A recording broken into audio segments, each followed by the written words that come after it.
คนังกะโลมา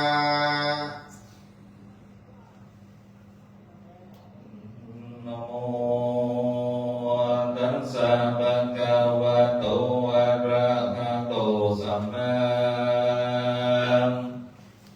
สัมพุทธัสสะภะคะวะอะระหะปัญโยพระพุทธเจ้าตนนะเป็นเงาแก่โลกทั้งสามมีใจงามเมื่อใครผ่านโหดเพื่อสัตว์โลกพ้นเสียยังปัญญาอุปาทิยมที่ใครปัญญาทุกโทษบาปกรรมทั้งมวลอันหนึ่งมาใครคือบานจองขอเพื่อนอยู่บนที่จำเริญเป็นหลักพ้นจากอุปาทข้อเกตเป็นไผ่กังวลหนักอันคือเอาคำที่ว่ามหามังกรสูตรดวงประเสริฐนี้เป็นหลักที่จังที่เพิ่งแต่เธอก็จังบนที่จำเริญแท้ดีที่ดังพระพุทธเจ้าเทศนาเป็นกาถาวะพุทโธมังกรสัมพุทโธสัมพุทโธเตปัสสุขโมพุทธมังกลามังกลาสัพพะทุกขปะมุจจเรธัมโมมังกรสัมพุทโธกัมปิโรโสตโสอโนงัมธัมมามังกรมาธัมมาสัพพะปัญญาปะมุจจเรสังโฆมังกลาสัมพุทโธอาทินนโยอนุตตโรสังฆมังกรมาธัมมาสัพพะโลกาปะมุจจเรดังนี้แลสังฆาสัพพัญโยพระพุทธเจ้าแห่งเราป่าเมืองยังก็ระมานอยู่ป่าเจตวันนะรัมมหาวิหารวันนั้นยังมีอันจินตติเจ้าตนหนึ่งพระรำพึงด้วยปัญญาจำพิษแห่งตนอันโลกอันพระพุทธเจ้าแห่งแต่อรหันตาเจ้าทั้งหลายเสียงไปแล้วดังอันว่าพญาทั้งหลายอันบังเกิดปล่อยเกิดอันนั้นบ่มีปล่อยมีอันบังเกิดปล่อยเป็นส่วนพญาทั้งหลายต่างๆนั้นอันบ่อาจยังใดก็ตั้งเกิดในเมืองคนหอเรือนทั้งหลายบ้างอันว่าสัตว์ทั้งหลายก่อนจะคิดหมายจะแลอันว่าผูกปองไปขับไปยังพระพุทธเจ้าควรจะแล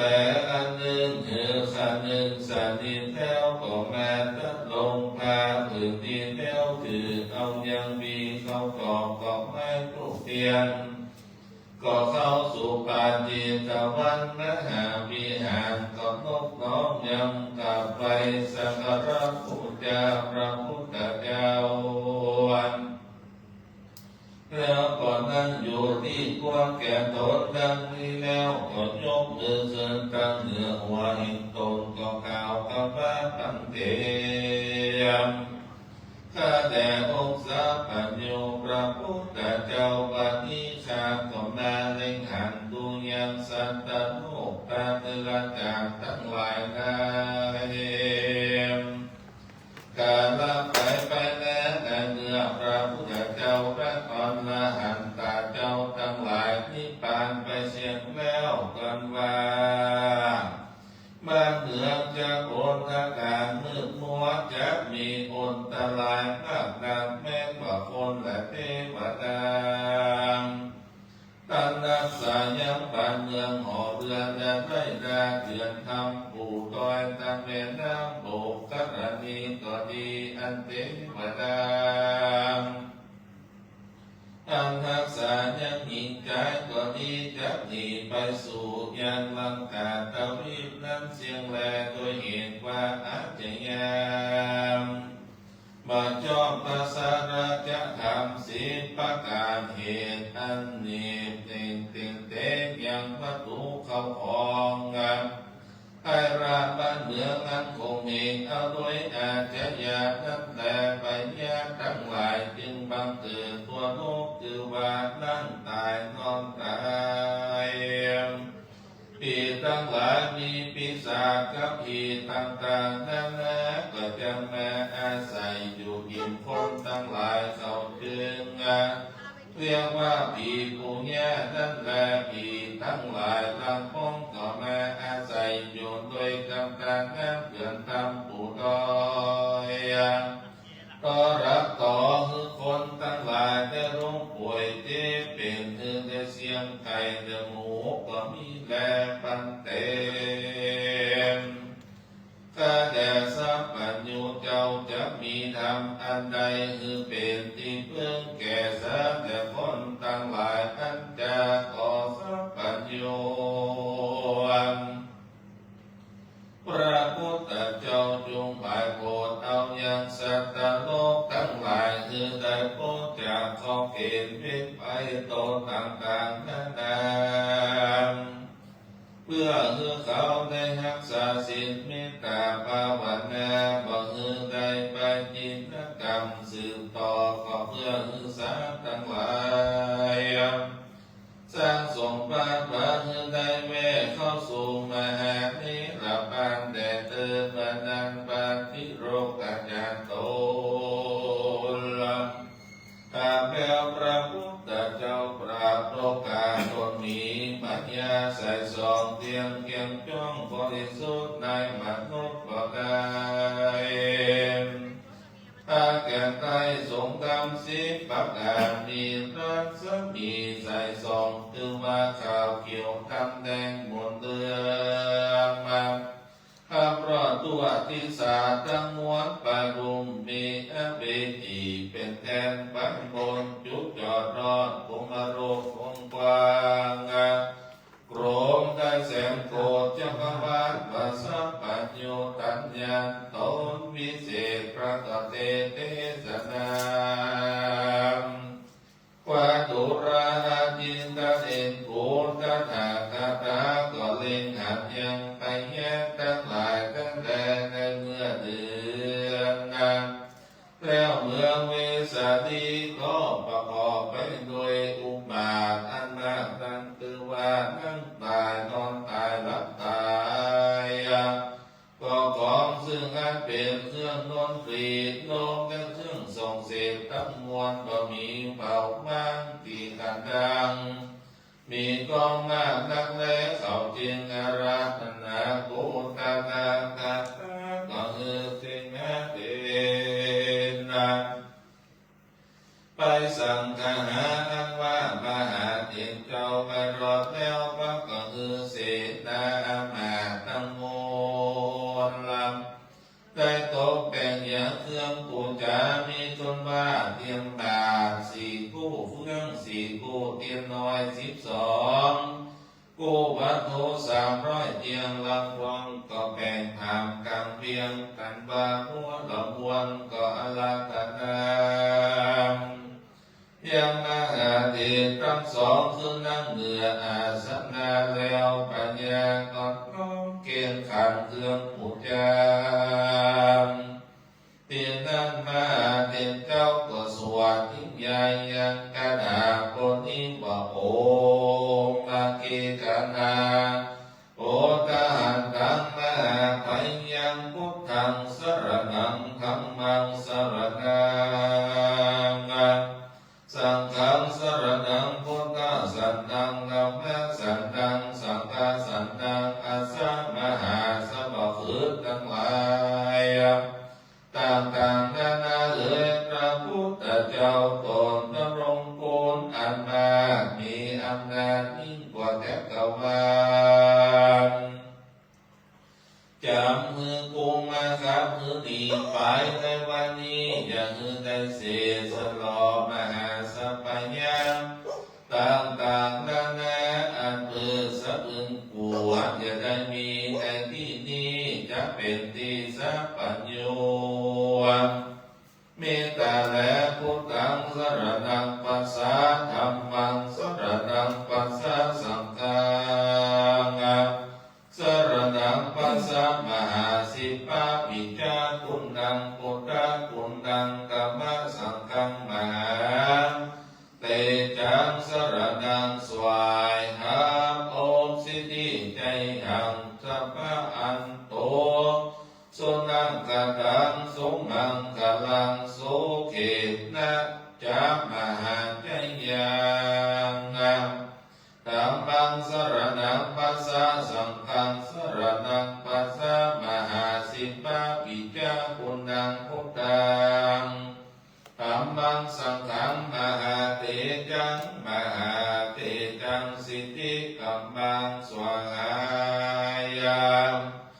ดังนี้กันว่าพระหาเถรเจ้าทั้งสองส่วนนิยายอันว่าไปแย่ทั้งหลายมีข้อเกณฑ์และอุบาททั้งมวลก็ระงับกำหายไปด้วยติจะอนุภาพแห่งสัตราศีลแห่งมหามังคลาสูตรดวงประเสริฐนี้แลอันว่าเจ้าเมืองเวสาลีก็พ้นจากพยาโอนทั้งหลายต่างๆก็บังเกิดมีเข้าพองสัมปติเป็นที่เงินคำมากดังตั้งจ้างมาวัวควายหมูหมาเป็ดไก่สัตว์น้อยใหญ่ทั้งมวลก็ได้หายจากหาทั้งมวลแล้วได้กาลละเมืองนั้นได้เมืองกัญญาวัตติมหานครก็ความเกือบขี่ยกอันหือสะบึงปัวอันมากนางมีตนบ้าหอเรืองดังอยู่บ่ได้ก็ป้อยดังและเครื่องดูดิยักดนอีกทั้งมวลตั้งจากแม่หัวควายสาเดลจานนะต่างมวลก็เป็นแห่ปัญญาที่ใดตายไปมากดังทั่วเมืองปียักเย็นดังปีศาจร้ายก็บีบเบียนคนทั้งหลายอันน่าดังอันไปแก่ทั้งมวลเป็นดังที่น่าเพิ่งกลัวก็บังเกิดมีหลายประการและแลอันว่าปัญญาและเจ้าเมืองก็บังเกิดอันกลัวตายมากนั้นก็เอากันมาอาราธนาพระพุทธเจ้าคือมีกิจปาเทนะสิริตันตเทนะไปนั้นแลโสมหาเทโลอันมาพระหาเถรเจ้าทั้งสองกันมารอดแล้วดังอันว่าจำเมืองทั้งหลายต้องมาโตแต่งงานยังเครื่องปูจาการนั้นว่าพร้อมแล้วก่อนตกดอกใบปัญญาเกณฑ์มหาเถรเจ้าจะแลอันมาพระหาเถรเจ้าก็มาอ่านคาถาว่าจะยังตุภวังจะยะสิทธิสัพพตามหาสิรังละขันติสัพพะจยมหามังคลาสุตังสุมังคลังปวันโต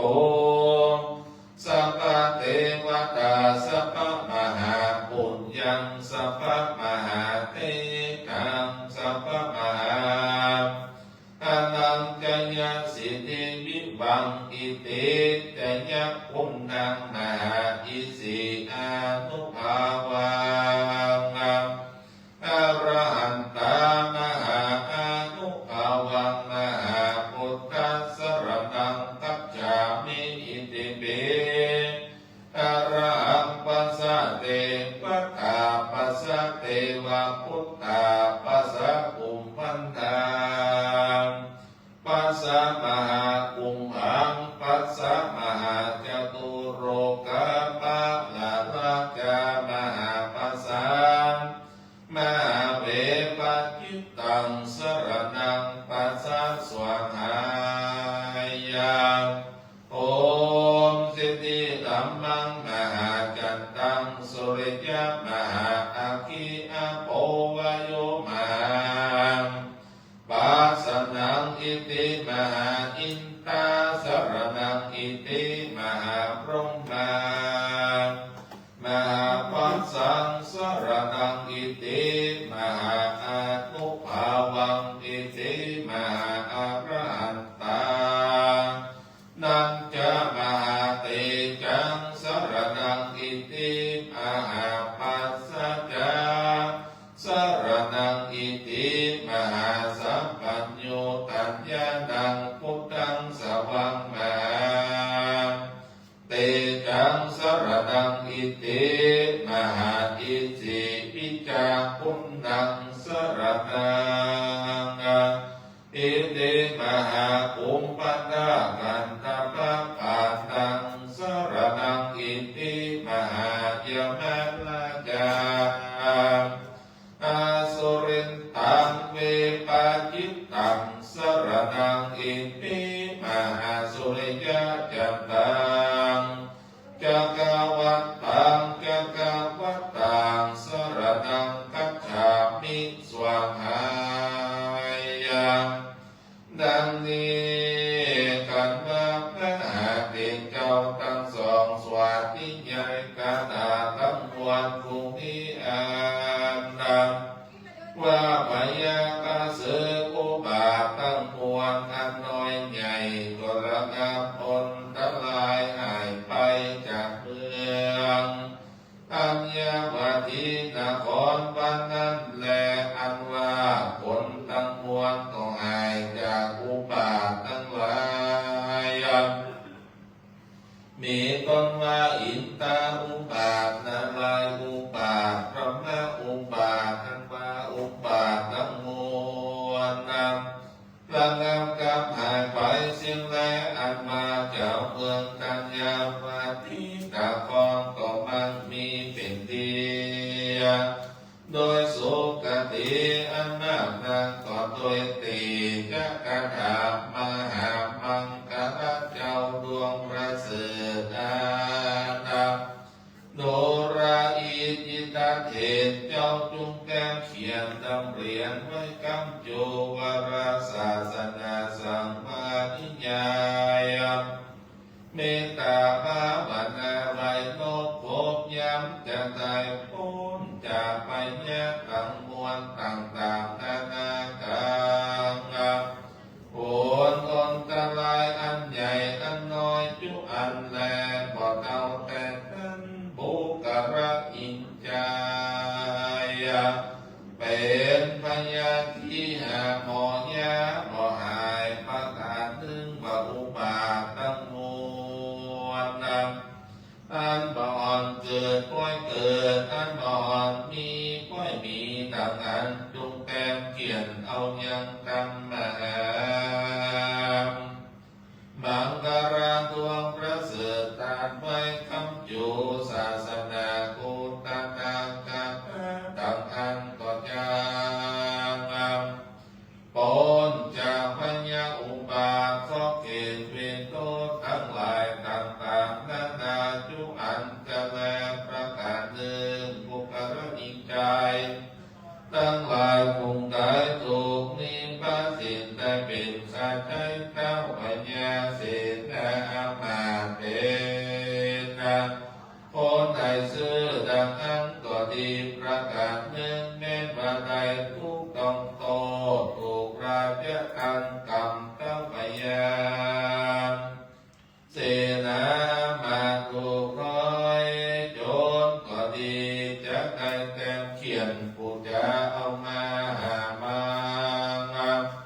คาราวิจารสุตานิตานไม่กำโจศาสนาขึ้นใจเมตตาภาวนาสัมมาทิญญาจะได้พ้นจากทุกข์โทษจุอันแลอันว่าจะตาขาดเตนะตุกะเริงกะหอมยับอิบ่มาแค่บ่ขึ้นไล่นากันมาเขตบ่กุรพวนดังอันนำจงแต้มเขียนและเอาบูชาเอามาตามกามในจิตจังเอา รัตนาเจ้าภิกขุมาเตสนาฟังตั้งเครื่องปูจามีเทียนน้อย8คู่เล่มบาท2คู่เลียนเล่มเฟือง2คู่เงิน303สลึงข้าวเปลือก10,000ข้าวสารปา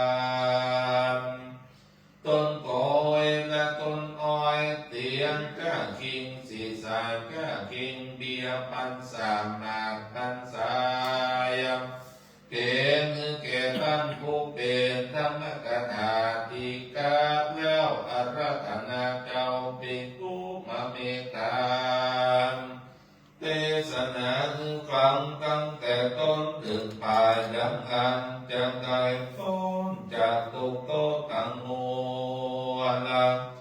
จากอุดมสมฤทธิ์ยุปการเพียงแค่บ่อยากจะแลอาคิตเถิดเจ้าอันว่าผลทั้งหลายตายต่อเสียงฟังอายุก็ดีแม้ว่าถูกย่างคามาดีมีจามาเสือหกวันผิดว่าบาตายแกล้งโคตรตายดังลุกตายดังตายดังอันออกตุ่มตายเป็นตายหงตายให้โดยประการใดก็ดีดังอันยาทิกาขปูนอานังอยู่ภายหลังและมาสร้างยังทำมหามังกรมงคลเป็นกลางอุทิศส่วนบุญไปหาดังนั้นก็โดยเสียอนุภาพแห่งธรรมดวงประเสริฐอานิจักโสมาฤทธิปรุปโภคยงย้ายคายออกคือใดพ้นจากทิญญาปราบติปานใดสำราญถึงโศกสัมปติทิคือว่าเมืองฟ้าเงียบที่รับบานบ่อยากจะแต่บ่เก่าแต่นั้นแม้ว่าบุคลาหญิงใจทั้งมวลฝูงใดมาไกลผ่านนาเป็นสักวยข้าเศรษฐีข้าบดีเป็นเต้าไม่ยาเป็นเสนาอามาตย์มหา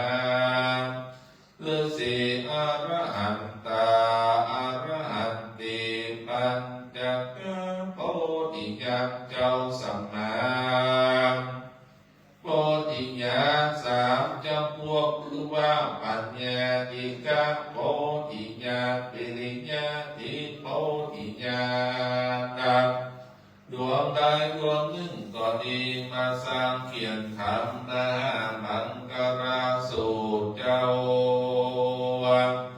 ดวงประเสริฐนี้เป็นตามไม่กำจูศาสนาโคตถาคตดังอันจังไกอุดมฤทธิยุปการดังมักกำไปจุตัวดาถึงมหานิพพานแต่แด่ตุระอาทิตเตอันบุกระปุนายผู้หนึ่งมาไกลถึงนิพพานโดยรีบเร่งแต่มาสร้างยังทำตั้งหลายเป็นตานต่างๆนานาได้84,000การเมอาทิจงอาลังนับบ่ได้แต่แลก็ยังบ่เท่าการทำมหามังกราสูตรดวงประเสริฐนี้แลอันว่าพระพุทธเจ้าและพระปัจเจกเจ้าอรหันตเจ้าสาวกทั้งหลายอานาเป็นโพธิญาณ3จำพวกก็เมินนานมากทางลังปองก็ได้สี่อสงไขยมีปัญญาติกาวิริยาการได้8อสงไขยจึงได้ตาปัญญาสัพพัญโยพระพุทธเจ้าแลเป็นพระปัจเจกเจ้าอรหันตเจ้าจึงจะ จะมีเตชะอนุภาพะแลตุราอาทิตเทนแม่พระเทวบุตรเทวดาไอส่วนยมราชผู้มันดากันตะพะทั้งมวลผูกอันมีฤทธิ์เตจะก็โดยบนปางหลังอันตนได้กระทำมานั่นแหละอันว่าไปแง่ทั้งหลายผู้นี้เตียนยอมผู้มีเสมีบนเตกวิธีผู้มีสินห้าสินแป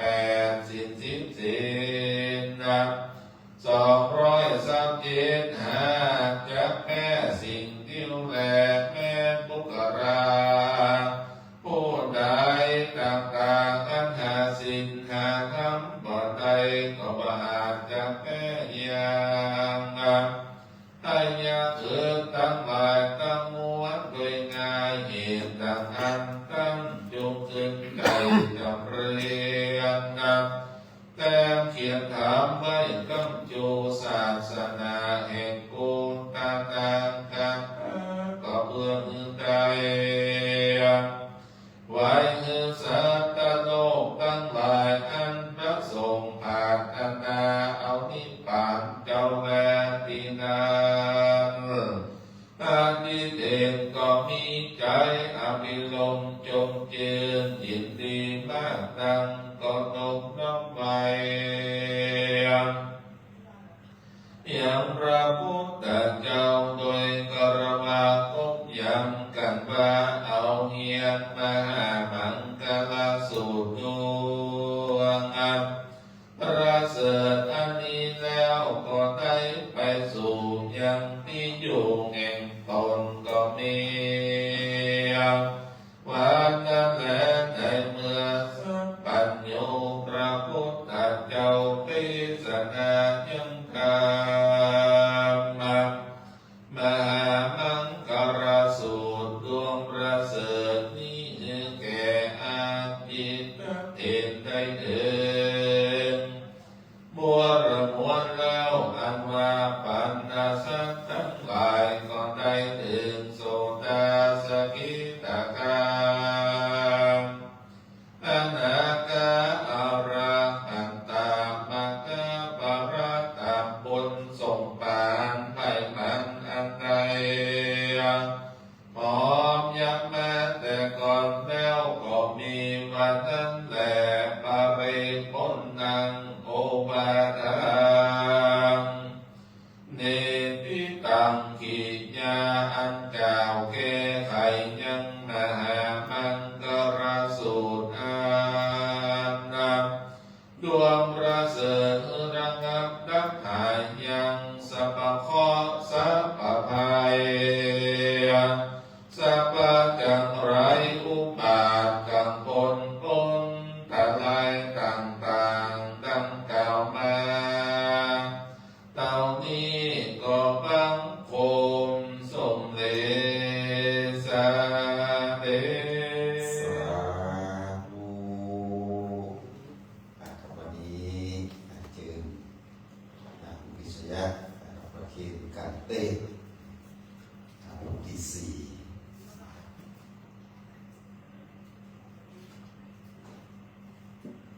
มหามังคลสูตร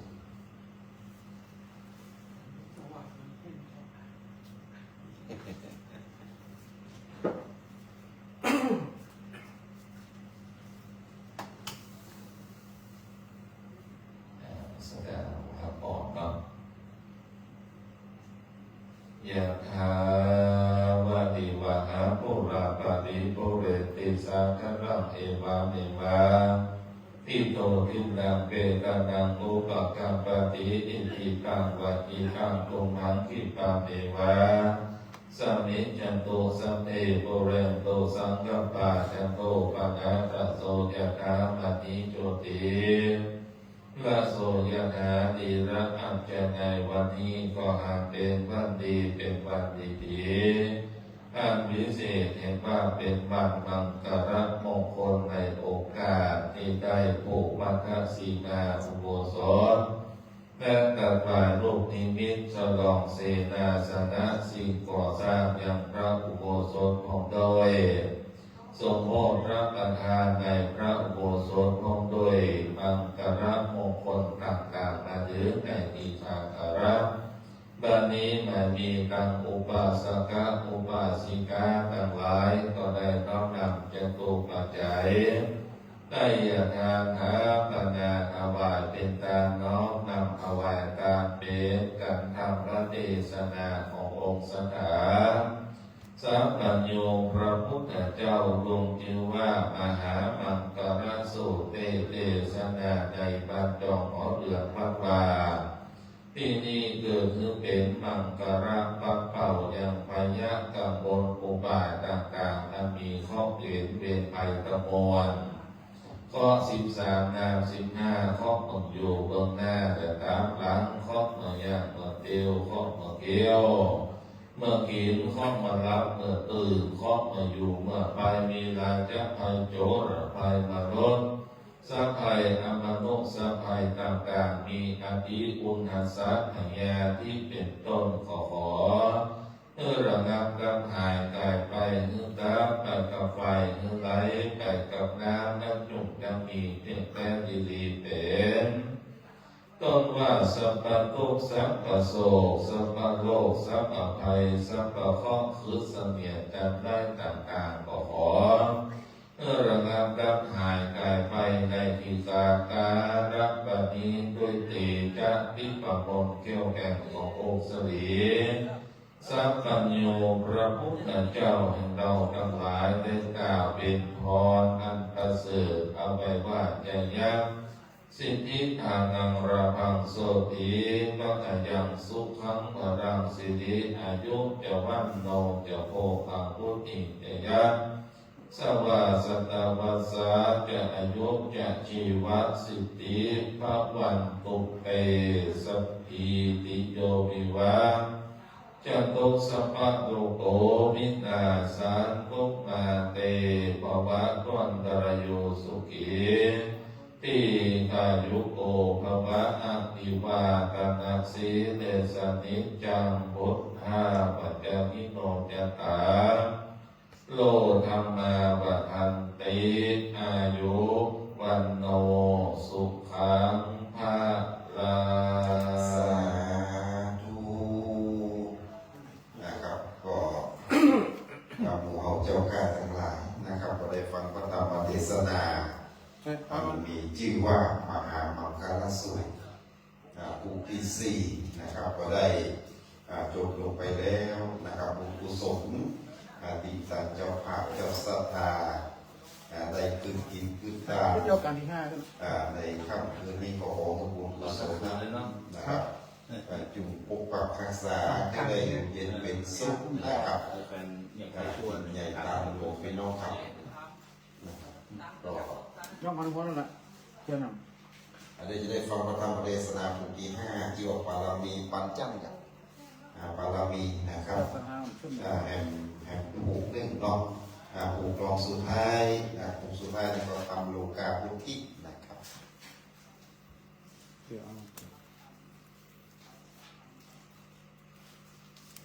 นะครับกับผมในนามคณะสถาบันแมวเงินขอขอบพระคุณหรือความเมตตาธรรมของอาจารย์พระครูสาธารณวัฒน์สุธิยาโนเจ้าวาดนะครับวัดพระบรมศรีโมกโตเป็นอย่างสูงนะครับที่เราได้นำโปรดเมตตานะครับคณะสถาบันแมวเงินนะครับได้เป็นองค์เต้พระธรรมเทศนาชื่อว่ามหามังคลสูตรเปิดบุญเป็นบุญเป็นกุศลเป็นอานิสงส์ปกปักรักษา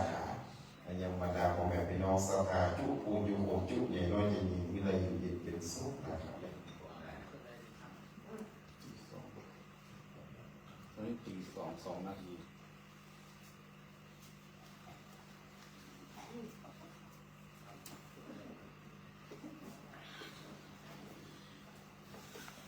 เนี่ยแหละไม่อ่ะ ไม่ครับ เดี๋ยวบอกห้องนั้นยังไม่ได้ไปยังแอบไปดูวางมันจะได้ เราบริสารัตนาองค์เต็มเลย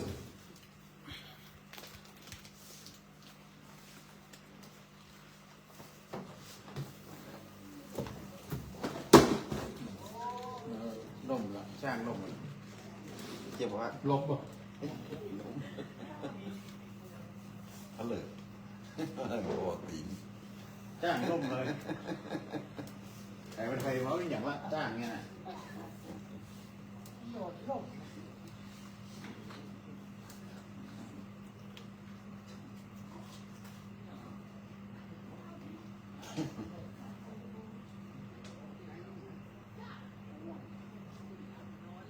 ปิดไล่สดเลยครับให้ขอปิดไล่สดเลยครับอย่าครับ ครับแบบนี้นะครับโอเต้ก็ได้เกินสู่ธรรมะนะครับอาจจะได้สลองศรัทธาได้ทำมุทิซีนะครับเป็นธรรมในที่จริงเราบารมีปัญจันทร์นะครับอุปหลอกสุดท้ายเจอคุณพิชยาสารพาณิชย์จุดเทียนสอบธรรมนะครับได้ฟังธรรมเทศนาต่ออุปหลอกสุดท้ายอุทิศอุทิศ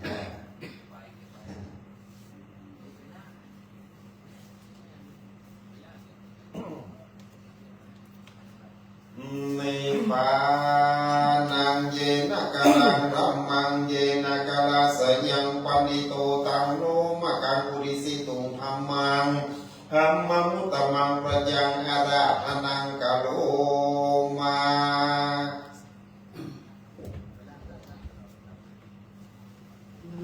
นะโมตัสสะภะคะวะโตอะระหะโตสัมมาสัมพุทธัสสะ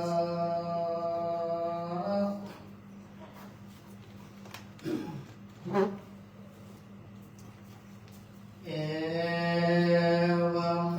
สุตังเอกังสัมมายังภะคะวะลาจะกะเหวิหารติคารกิจจากุเกปะภะเตตาจักขุภะคะวาภิกขุนังอาราภากันเทศิสัทธโวดุราสัพพุริสัตตังหลายทั้งยิ่งใจมวลหมู่อัมรบนายอยู่ฟังธรรมจุงพากันจำฟังทีดังเราจะกี้จะขายลำดับไปนาบัดนี้และนาเอกังสมัยยังมีกาลังขับถึงพระพุทธเจ้าผู้สำราญอยู่ที่ในแก้วโกเนื้อเขากินจากโกนอันมีจิมไกเมืองราชคานครกำโดยอาลาหันตาเจ้าพัน250 ตนก็มีและตัสมิงคะเน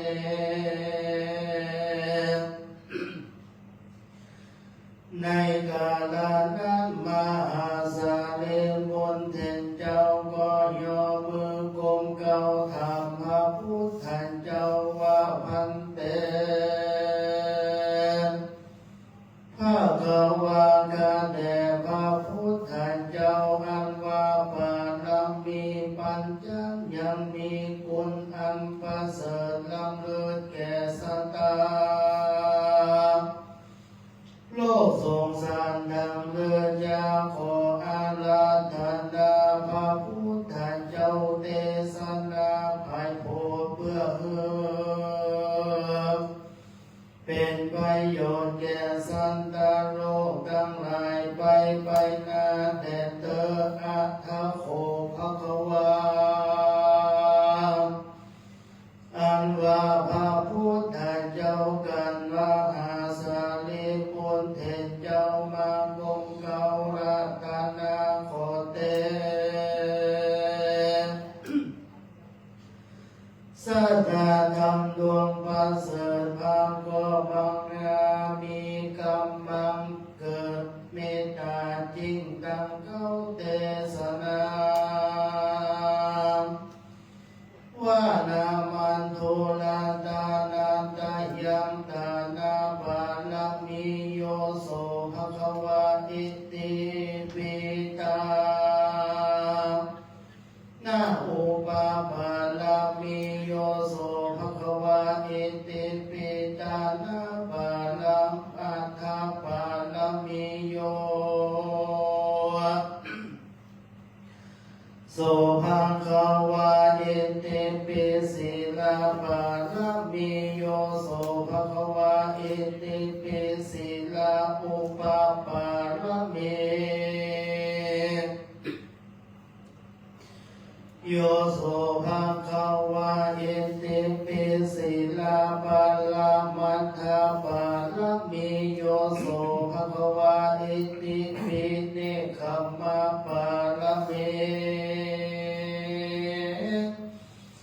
โยโสภะคะวะอิติปิเนคขมะอุปปาลมิโยโสภะคะวะอิติปิเนคขมะปาลมัทธาปาลมิโยโสภะคะวะอิติปิปัญญาปาลมิโยโสภะคะวะอิติปิปัญญาโอภาปาลมิโยโสภะคะวะอิติปิปัญญาปาลมัทธปาลมิโยโสภะคะวะอิติปิวิริยาปาลมิโยโสภะคะวะอิติปิวิริยาอุปปาลมิโยโสภะคะวะอิติปิวิริยาปะปะมัทธาปาลมิโยโสภะคะวะอิติปิขันติปาลมิโยโสภะคะวะอิติปิขันติอุปปาลมิโยโสภะคะวะอิติปิขันติปะละมัทธปาลมิโยโสภะคะวะอิติปิสัจจปาลมิโยโสภะคะวะอิติปิสัจจอุปปาลมิโยโสภะคะวะ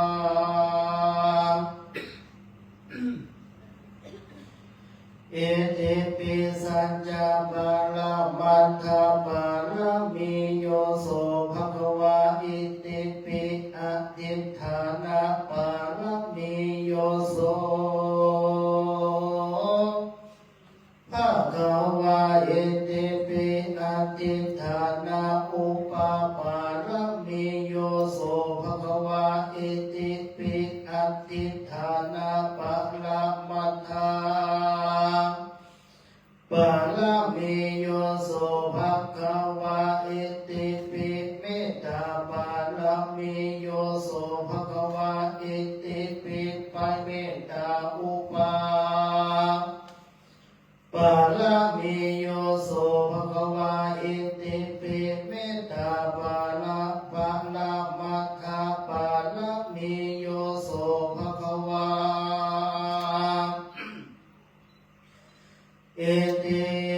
ปิปุเบกขาปาลมาปาลมิโยโสภะคะวะอิติปิปุเบกขาอุปปาลมิ อันนี้คล้ายบารมี10 ทัศน์ใช่ไหมครับ โยโสภะคะวะอิติปิอุเบกขาปัลละมัทธปาลมิโยโสภะคะวะอิติปิมหาทัสสะนะโพ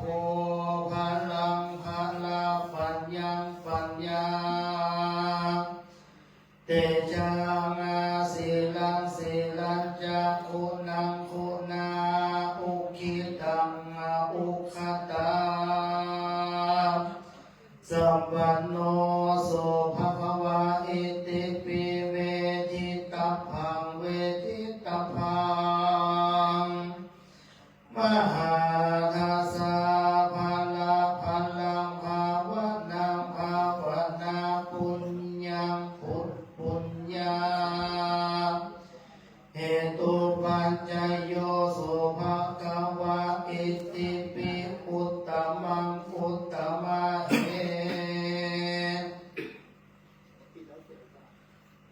วันจโยสัมปันโนโยภะโสภะคะวะอิติปิพุทธัสสะพุทธัมพุทโธมหาทัสสะภะลามุนีมุนามหาคุณาคุณังราชาราชังอาปัตตาสาริธิหิตาจานิยาสัมปันโนโยโสภะคะวาอิติปิสัตติสัมมิติงสัพพะละมิโยปุระโตโสภะคะวะอิติปิอะหัมปิโคมาหิจาลาธัมโมจาลาอนาติโตหันตาหังกัลลยานังกะโลมิกายเยนะ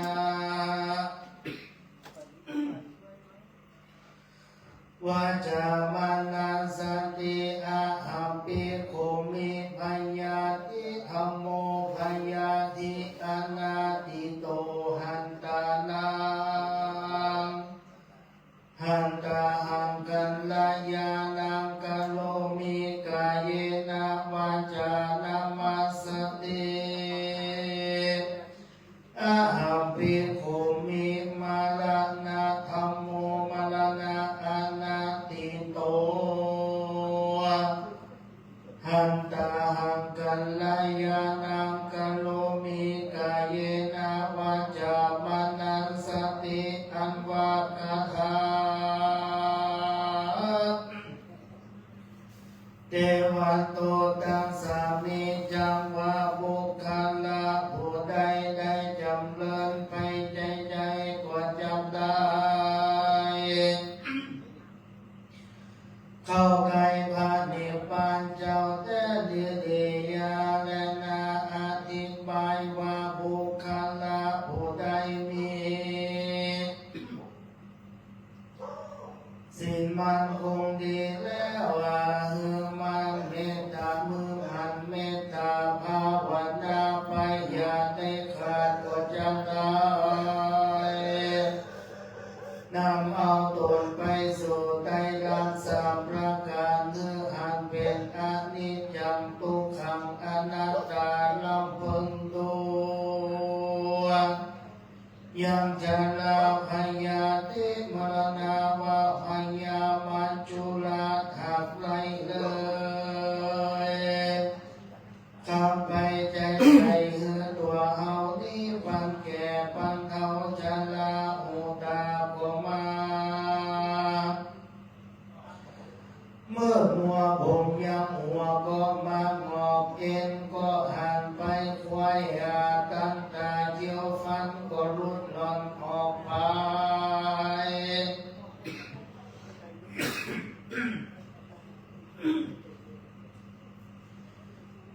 ตีนปลายมือก็มาใส่สั่นหมดแล้ว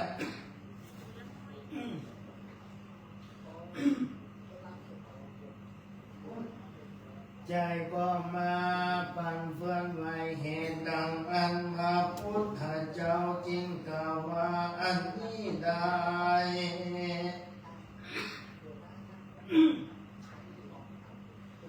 เจวันเทวันโตปังธรรมะหัวตีนั่นแหละพยาอนาติโตนั่นก็มีโลกาพยามาเบียนาบีเบียนบอกขาดจังกินจังนอนก็ลำบากมาเป็นตรงยากนักหนาอันนี้ชื่อว่าเทวตุถูกทวนสองและนามลนังอนาติโตทางไปนั้นพยาตัวแรกกามันบอกไว้นาผู้ใดมันก็เก่ากระดำมือตายไปสันเดียวอันนี้ก็เป็นเทวันโตทวนสามและเหตุดังอันบุคคลยิ่งใจ ตั้งหลายบวนเราเพิ่มโดยังเตวะโตตั้งสามนี้ไว้เป็นกรรมฐานว่าอัญญังอัตตาภาโว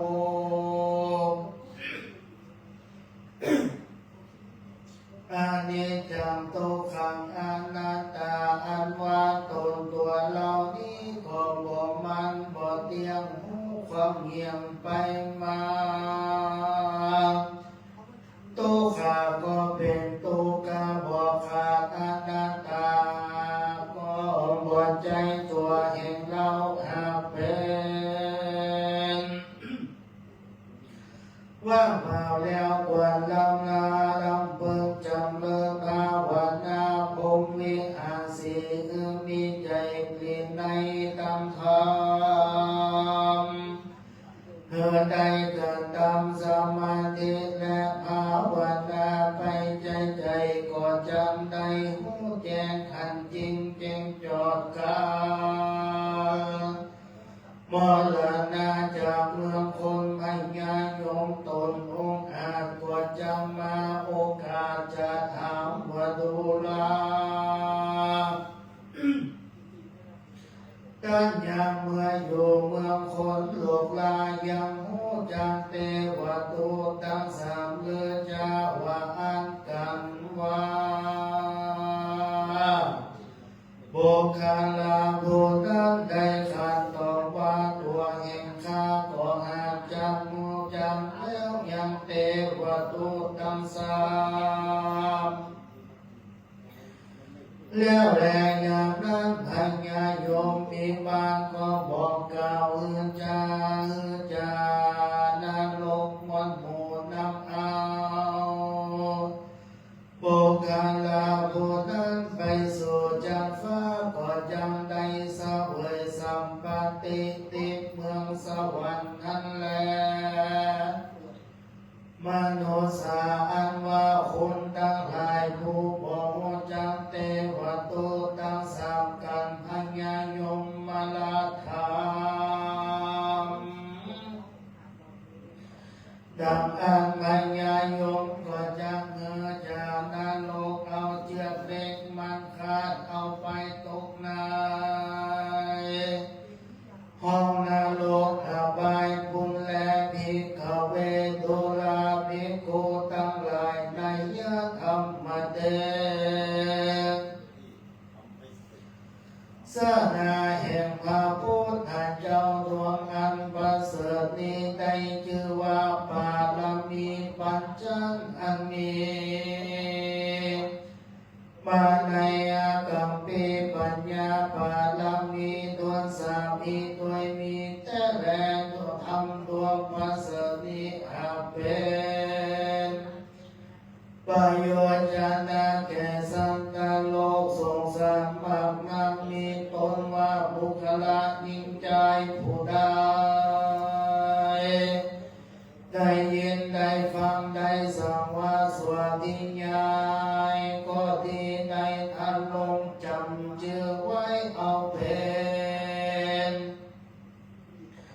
กรรมฐานก็ดีก็จะมีพละอานิสงส์ความบักนาอันจำนำคือได้เถิดทรงในจากนี้และจากนาเตียนยำลำงับดำเสียยำให้ยากำมวลเทตนว่าราชภัยโจรภัยอามนุสภัยอาคีภัยวายุภัยอุทธกภัยตั้งขอบเกียรติเวรอุบาทกกรรมวนวนตะลายทั้งหลายพยาพยาเมื่อยใครทั้งหลายอันเกิดแล้วกับตนตัวก่อน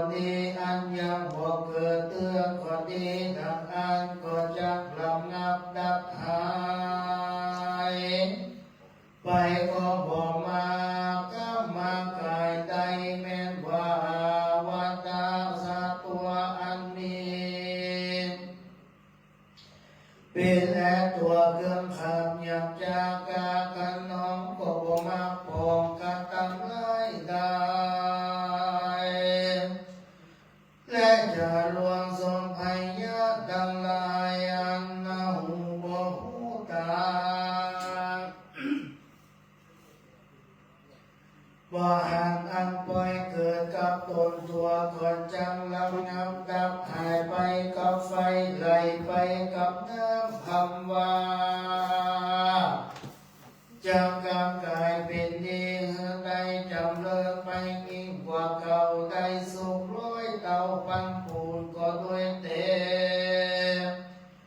จะแห่งคำบารมีปัญจันดวงประเสริฐนี้ก็อยากจะเลนาตัสสมาเหตุดังอันโยคาวันจานาเจ้าและป่าเจ้าทั้งหลายอันเป็นมาแล้วแต่ก่อนก็บอกละเสียยังตนก็เตียนยอมถือเอาเป็นกรรมฐานไว้จุโตอยู่องค์วายาจะและนาปะพาชิเตนาอันว่านักบวชเจ้าทั้งหลายตนใดก่อนนี้ปัญจเวกิตัวอาณาการว่าใดกระทำบำเพ็ญแล้วก็ควรเก่าเป็นการหาว่าอาโอวาตัมหังจีวรังปฏิกุลังอาโหวัตตโมปะปินทปะโตปฏิกุโลอาโหวัตตพังเสนาสานังปฏิกุลังอาโหวัตตโมกิลนาปัจจยเปสะสะปะลิงาคาโรปฏิกุโลดังนี้โดยเหตุว่าอรหันตาเจ้าทั้งหลายเล่งหันคุณละมุนเจ้าทั้งหลายได้ปฏิบัติกรรมฐานแล้วก็คือพาว่าถ้าเอาคุณพระพุทธเจ้าตนประเสริฐโดยบทว่าอิติปิโสสว่างคาโตสุปฏิปันโน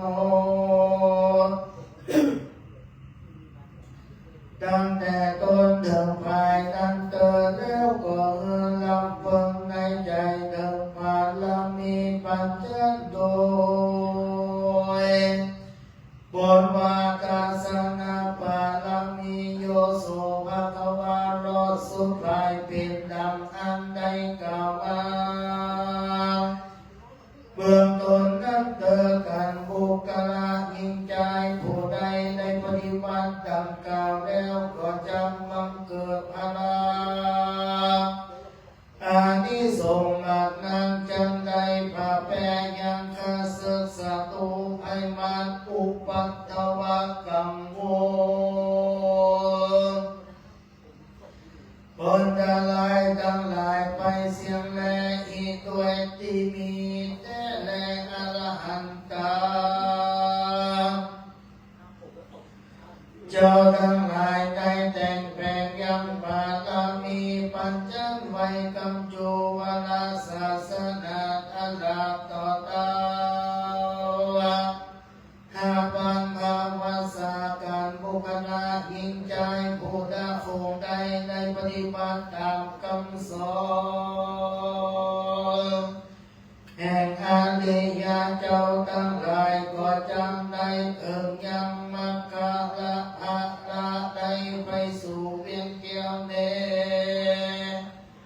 ละบาเจ้าแต่ดิเนบอยาจาและนาตุมเหภควตาอันว่าสุตันทั้งหลายได้เกิดมาปกปักใส่พระพุทธศาสนาแห่งพระคาตาอาคาตาควันปากันใส่ใจปฏิบัติตามคำสอนแห่งพระพุทธเจ้าแล้วมันเนื้อตารักษาศีลภาวนาไปใจอย่าได้ขาดอย่าได้ประมาทรักษาเพื่อได้เอาอัตตาตัวตนได้พ้นจากตั้งตรงยากในวัฏสงส าสเธอได้ถึงนิพพานเวียงเกี่ยวเป็นเตแล้วดังคำอาธนาและนาพระพุทธเจ้าตนประเสริฐได้นำเอาธรรมดวงอันลำเลิศมาเทศนาอันมีชื่อว่าบารมีปัญจอันติดเนื่องสอดกันมาโดยกรรมฐานอิติอุตตปะกาเลนะโดยประการดังกล่าวมานี้แลสหสัมปาลมีพุทธาปุณังนิตติตาคิยาอันกล่าวยังปาลมีปัญจขอบังคมทรงเลสเดน วิทยาเขียนเลย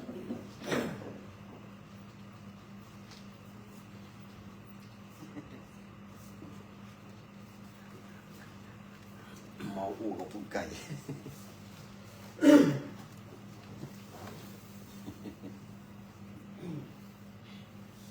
ยะถา